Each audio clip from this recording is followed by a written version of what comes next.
नमो बड्ढमाणम। आचार्य देव आत्मानुभवी जीवों की दशा का चित्रण कर रहे हैं। हमारी भी ऐसी दशा बने, ऐसी भावना हम भाएं।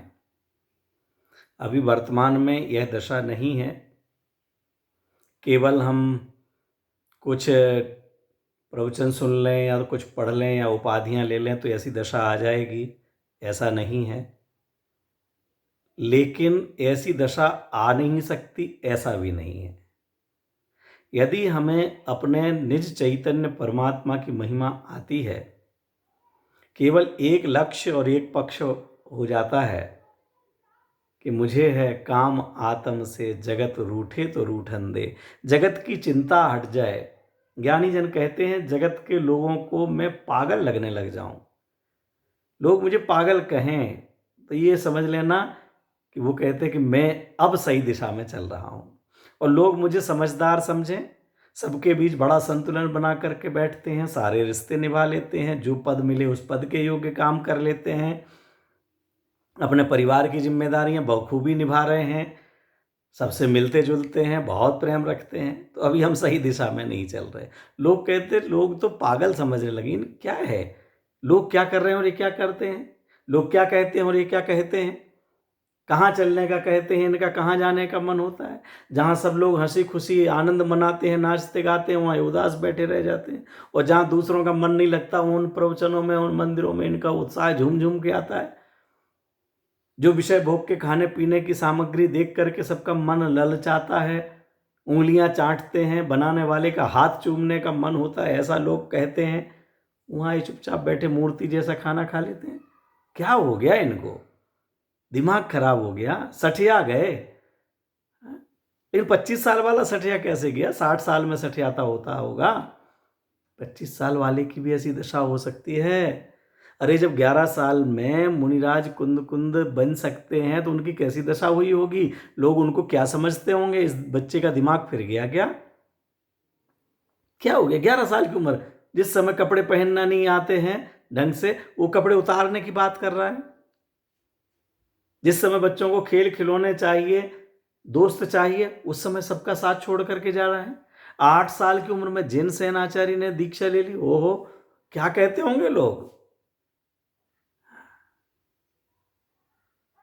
लोग कुछ भी कहें, हमें लोगों की नहीं पड़ी। जन क्या कहते उससे हमें कोई अंतर नहीं पड़ता, जिन क्या कहते हैं उससे मुझे अंतर पड़ता है।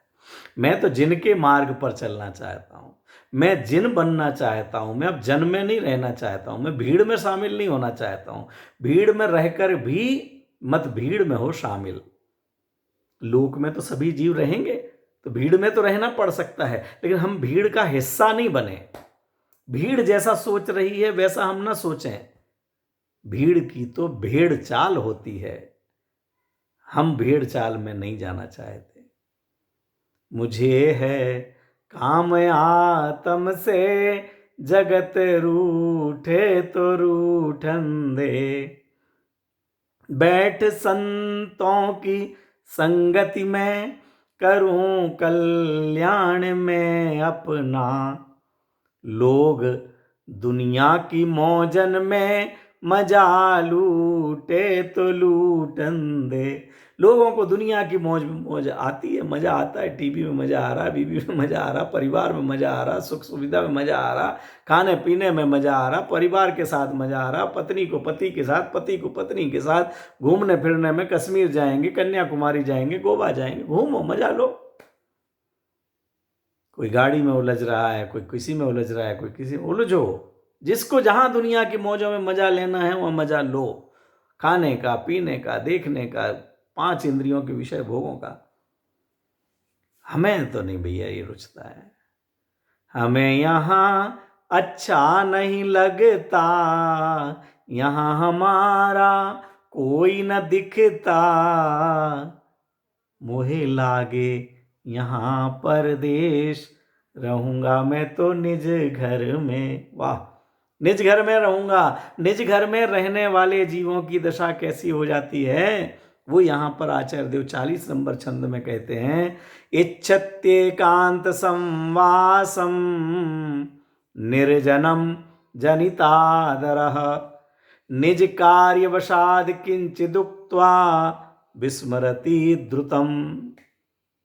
आचार्य देव कहते हैं, इच्छति एकांत संवासम, एकांत में रहना चाहता है, निर्जन, जहां लोगों का आवागमन नहीं हो, लोगों की चहल पहल नहीं हो। भैया जहां चहल पहल वहां बेकार लगता है लोगों को, जहां चहल पहल हो, लोगों का आना जाना हो, घर में कोई नहीं हो तो अभी घर काटने को दौड़ता है, ऐसा लोग कहेंगे।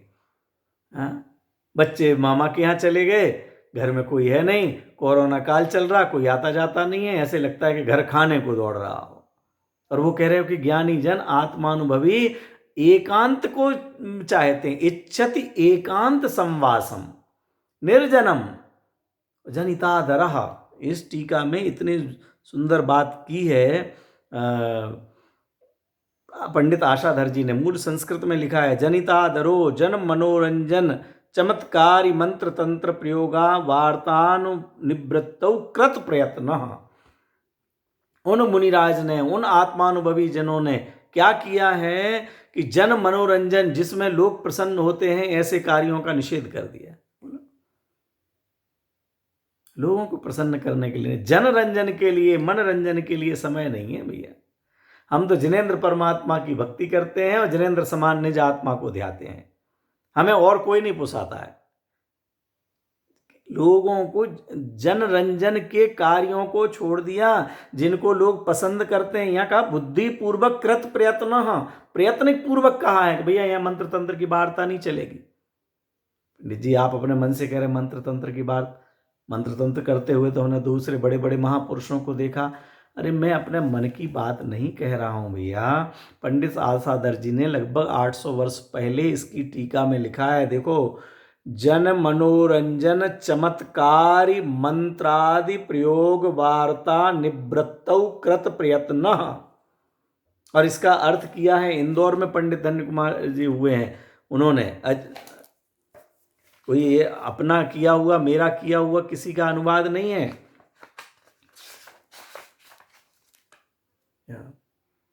पंडित धन्य कुमार जी हुए हैं, उन्होंने इसका किया है। शीतल प्रसाद जी साहब ने इसका अनुवाद हिंदी में पद्यानुवाद किया है। इसका हिंदी पढ़ के सुनाता हूँ। लोगों के मनोरंजन करने वाले चमत्कारी मंत्र तंत्र आदि के प्रयोग करने की वार्ताएं ना हुआ करें, इसलिए अर्थात अपने मतलब से लाभ अलाभ आदि के प्रश्न पूछने के लिए आने वाले लोगों को मना करने के लिए किया है प्रयत्न जिसने, ऐसा योगी, देखो ऐसा योगी स्वभाव से ही जा करके एकांत में रहना चाहता है। ये लोग आएंगे, साहब आपकी वाणी में बहुत जोर है, आप कृपा करके थोड़ा अगर सभा में बोल देंगे तो ये मंदिर का काम पूरा हो जाएगा। हम चाहते हैं कि इस क्षेत्र में कोई, इस एरिया में कोई क्षेत्र नहीं है, ये अपने ये पहाड़ी खाली पड़ी है, यहाँ से क्षेत्र बन जाएगा। आप कोई ऐसा मंत्र बना दें, कहीं से प्रतिमा जी निकल आवे, कहीं से कोई रोग दूर हो जाए, यहाँ अतिशय क्षेत्र हो जाए। लोग अपने मंदिर बनाने के लिए, समाज वाले लोग, स्वार्थी लोग भगवान को भी नहीं छोड़ते, तो आपको हमको क्या छोड़ेंगे।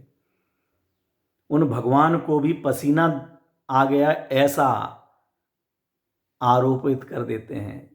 वे भगवान अभी तक 200 साल से घर में बैठे हुए थे, मंदिर में बैठे हुए थे, लेकिन अब उस मंदिर को, उस गांव के मंदिर को अतिशय क्षेत्र के रूप में निरूपित करने के लिए उन पार्श्वनाथ भगवान को, उन मुनिसुब्रतनाथ भगवान को, उन शांतिनाथ भगवान को, उन शीतलनाथ भगवान को, कुष्ठ रोग दूर करने वाले, कैंसर रोग दूर करने वाले, उनके शांति धारा करे तो दुकान चलाने वाले, उन पर शांति धारा कराई जाए नाम वाली तो इतना फलित होता है, ये रोग दूर हो जाता है, व्यापार चलता है। ये लोग फैला देते हैं और इसमें अपनी विद्वत्ता समझते हैं, इसमें अपना आचार्यपना समझते हैं, इसमें अपना मुनिपना समझते हैं। ये आचार्य पूज्यपाद स्वामी की बात, 1500 साल पुरानी बात ख्याल में नहीं आ रही है। किसी के लिए भी आरोपित करने की बात नहीं है, मेरी सामर्थ्य नहीं है, किसी की निंदा करने का अधिकार हमको नहीं है, लेकिन वस्तु स्वरूप समझने का अधिकार हमको है और वस्तु स्वरूप को समझाने का कर्तव्य मेरा है। ये आचार्य देव लिख रहे हैं कि जो आत्मानुभवी जीव है उसे मंत्र तंत्र के प्रयोग पसंद होंगे? वो इसके लिए कोई लौकिक कार्यों की सिद्धि के लिए मंत्र तंत्र करेगा? अरे लौकिक कार्यों की अनुमति देने का निषेध श्रावक कर देता है। अनुमति त्याग प्रतिमा के अंदर, अभी क्षुल्लक एलक बनने से पहले घर में रहते हुए वह प्रतिमा ले लेता है, नियम ले लेता है कि भैया बेटा अब तुमको जो करना हो वो करना, जहाँ शादी करना हो बहन की वहाँ कर देना, मेरे से मत पूछना, मेरी कोई अनुमति नहीं है। तुमको और फैक्ट्री खोलना हो खोलना, बंद करना हो बंद करना, और मकान बनाना हो बनाना, नहीं बनाना हो मत बनाना, मेरी इसमें कोई सहमति अनुमति नहीं है। एक गृहस्थ के इतने परिणाम हो जाते हैं तो मुनिराज की तो बात ही क्या है, आचार्य भगवान की तो बात ही क्या है। वो तो बड़े बेटे हैं जिनेंद्र परमात्मा के, मोक्ष मार्ग में दौड़ दौड़ करके जा रहे हैं, जिनको निज शुद्धात्मा इतना भाया है कि जिनकी बाह्य दशा देख करके नग्न दिगंबर काया से भी प्रकट हो रहा अंतर मन, वो नग्न दिगंबर दशा देख करके भी सामान्य व्यक्ति समझ जाता है कि धन्य प्रभु, आपके पास न कपड़े हैं, न पैसा है, न गाड़ी है, न कोई और संग है, न कुछ है, और फिर भी आनंद दिख रहे हो। इसका मतलब मैं गलत समझ रहा हूं कि पैसे से, सोना से, चांदी से, पद से, प्रतिष्ठा से सुख मिलता होगा। आप तो इसके बिना सुखी और शांत दिखाई दे रहे हैं। इसका मतलब सुख और शांति का कारण कोई दूसरा है। वह कारण वो बतला देते हैं। कहते हैं आगे, यदि निज कार्य वशाद किंचित उक्त्वा विस्मृति द्रुतम, अगर निज कार्यवश कुछ बात कहने में आ जाए, शास्त्र लिखने लिखाने का कोई बात कहने में आ जावे, तो भी कहते उसको भी द्रुतम, द्रुतम माने शीघ्रता से भूल जाते। कब कहा था, क्या कहा था, आया होगा राग, निकल गए होंगे शब्द, मुझे नहीं पता भैया। नहीं आपने कहा था ऐसा काम होना चाहिए, आपने फरमाया था, निर्देश दिया था यहाँ ये चीज़ होना चाहिए, ज्ञान का प्रचार होना चाहिए, तो अब आप बताएं इसके लिए हम क्या करें, कौन सा विद्यालय खोलें, कौन सा ट्रस्ट बना लें, किस किस को ट्रस्टी ले लें, आप थोड़ा प्रेरित कर दीजिए वो भी ट्रस्टी बन जाए। भैया मैंने नहीं कहा था, कब कहा था मुझे ख्याल नहीं है। ये काम समाज का है, समाज जाने, कार्य होना होगा तो हो जाएगा। नहीं आपने कहा था ज्ञान की महिमा बतलाते हुए शब्द निकल गए हों, लोगों को कहने में आया हो, घर घर चर्चा धर्म की हो, स्वाध्याय सभाएं हों, प्रवचन हों, प्रवचनकार हों, विद्यालय खुलें, कह दिया होगा।